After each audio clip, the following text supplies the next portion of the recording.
Hello friends, આજે આપણે આવી ગયા છીએ જલિયાન ફૂટવેરમાં, જ્યાં તમને અવનવી વેરાયટીના બૂટ, ચપ્પલ, મોજડી, લેડીઝ, જેન્ટ્સ તથા નાના ચિલ્ડ્રન્સના પણ તમને બૂટ, ચપ્પલ વગેરે મળી રહેશે. અહીંયા તમને અવનવી વેરાયટીમાં ખૂબ જ મોટા પ્રમાણમાં કલેક્શન પણ જોવા મળશે. તો હવે આપણે વાત કરીએ જલિયાન ફૂટવેરના ઓનર મતલબ મહેકભાઈ ખુનડિયા સાથે. ચાલો તો મહેકભાઈ, આપને ત્યાં શું શું પ્રોડક્ટ જોવા મળશે?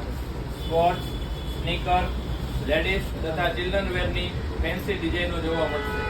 તો તમે આપણા વિડીયો જોઈને આવતા કસ્ટમરને તમે શું ડિસ્કાઉન્ટ આપશો? જે લોકો આ વિડીયો મને બતાવશે અને 2 લોકોને શેર કરશે તેમને મારું 10% ડિસ્કાઉન્ટ ઓલરેડી ચાલુ જ છે, પણ પ્લસ 10% એક્સ્ટ્રા ડિસ્કાઉન્ટ આપવામાં આવશે. તમે લોકો ફ્રેન્ડ્સ બધાએ જોયું જ હશે કે અહીંયા તમે વેરાયટી બી તમને જોઈ હશે, પ્લસ આ વિડીયો જોઈને આવતા લોકોને મહેકભાઈ એક્સ્ટ્રા ડિસ્કાઉન્ટ પણ આપશે. તો આજે જ પધારો જલિયાન ફૂટવેર. એડ્રેસ છે હનુમાન મઢીથી રૈયા ચોકડી તરફ, કૌસર બેકરીની સામે, બોસ ફેશનની નીચે જલિયાન ફૂટવેર.